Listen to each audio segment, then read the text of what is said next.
this country that works so hard to keep us safe.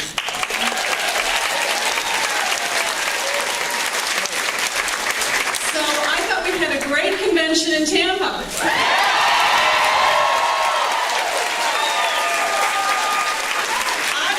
I loved getting a chance to get up there and speak and to let my voice be heard, because I like talking about my husband. I like talking about what a good guy he is. And I liked hearing the other stories, by the way, that were there. I didn't know those were going to happen. I was delighted to see friends from our past that came and said, you know what, we're sick and tired of these attacks on Mitt. And I want to tell you the real story of what this guy is like. This is a guy that really cares. And when no television cameras are on and no reporters are watching, guess how he lived his life? When a boy is dying from leukemia, he goes to Pat and Ted Oporowski's home. Ted was a fireman in Medford, Massachusetts, and a friend of ours. And where is Mitt when they need him? He's at the bedside of David Oporowski, who's dying from leukemia. And you know who he took with him on a lot of those visits? My boys. And my boys were much younger then. They were little. I remember Ben was only 2. My son Ben is now a doctor. Yeah. So that was a while ago. But what did my boys learn from watching their father do things like going to David's bedside when he was dying? Like helping out a neighbor, knowing that they didn't have heat. I remember him loading logs in the trunk of our car. He got a telephone call from a friend far away that said, my daughter is not a member of your church, but I know her heat has just been shut off in Boston. It was winter, it was cold. What did Mitt do? Piled the boys in the car, piled a whole bunch of logs in the trunk, filled the trunk up, went to her home, took food, got her through the night, and in the morning he made sure that there was money to pay her bills and to get the heat turned back on. And what did my boys learn from all of that? They turned into the most extraordinary young men. And how do we teach? Do we teach by saying go and serve and go and do, or do we go and do?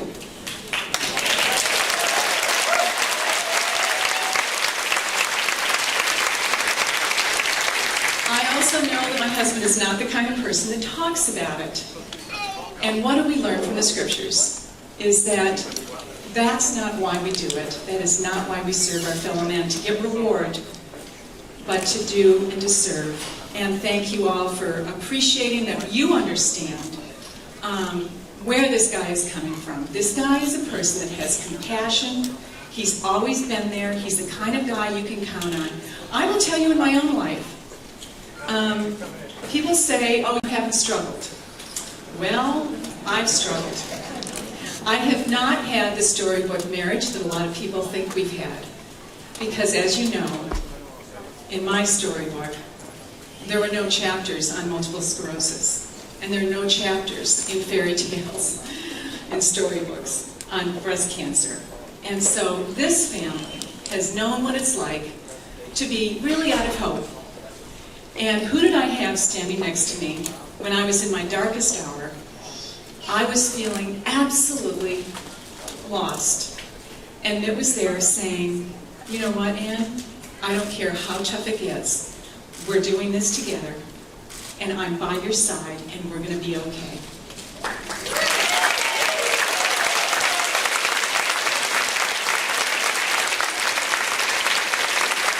This is a man that cares. And this is a man that knows what it's like when people are in trouble. And where is he when people are in trouble?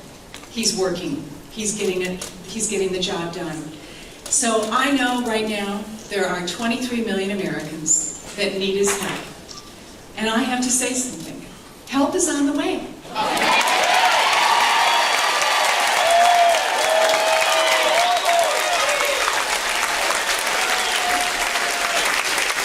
I'm grateful this man has a heart that understands and is compassionate, that he also has a brain that knows how to get the job done.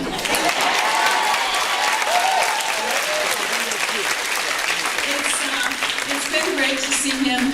I've watched him do extraordinary things throughout my lifetime. You all know about his success in business, his success at the Olympics, his success as a governor. But where he's been the most successful has been at home. And he's been by my side. He's been with me in my dark hours, struggling with MS and breast cancer. He's been with my boys, and telling them, by the way, that what your mother is doing is more important than what I'm doing.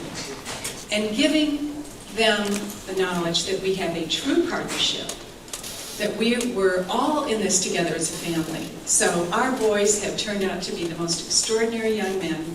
And last Father's Day, as I was thinking about my sons and watching how they were treating their wives and how they were treating their children, I thought to myself, Mitt, thank you so much for being such a powerful example in the lives of my children, so that my sons can pattern themselves after you and remember that their marriage is important, that their children are important, but also what is very important is serving our fellow man. So this is an important election. Pam's told you about that. And I don't think there's another guy that is better prepared, has a better heart, that is needed desperately right now for this country. We believe in America. We know this man will not fail. He is going to be there for you. He's going to be there for millions of Americans. And he is going to be the one that's going to turn the key to the economic engine and get this country going.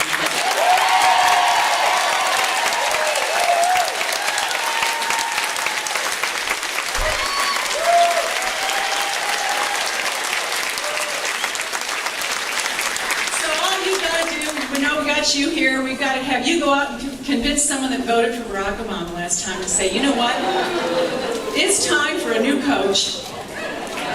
It's time to fire the coach.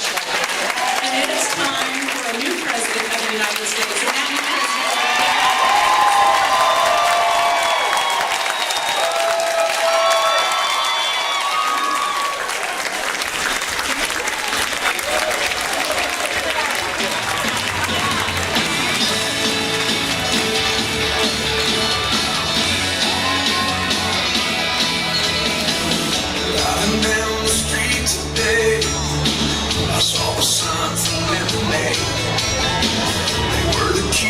kids I'd ever seen in this front yard.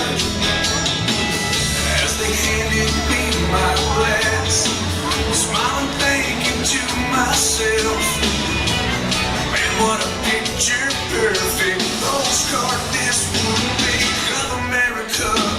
It's a high school prom, it's a Springsteen song, it's a ride in a Chevrolet. It's a man on the moon with fireflies in June and kids selling lemonade. It's cities and bars, it's open arms, one nation under God. It's America.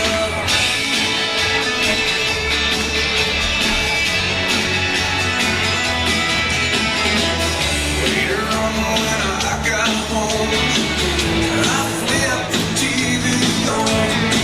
I saw a little town that some big twisted, torn apart.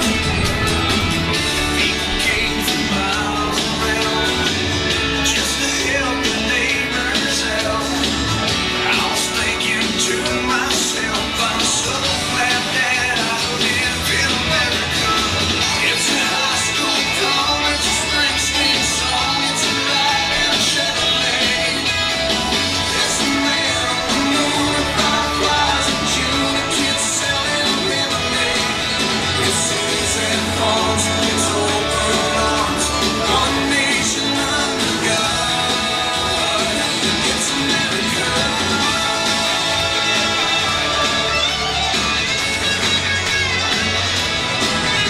Now we don't always get it alright.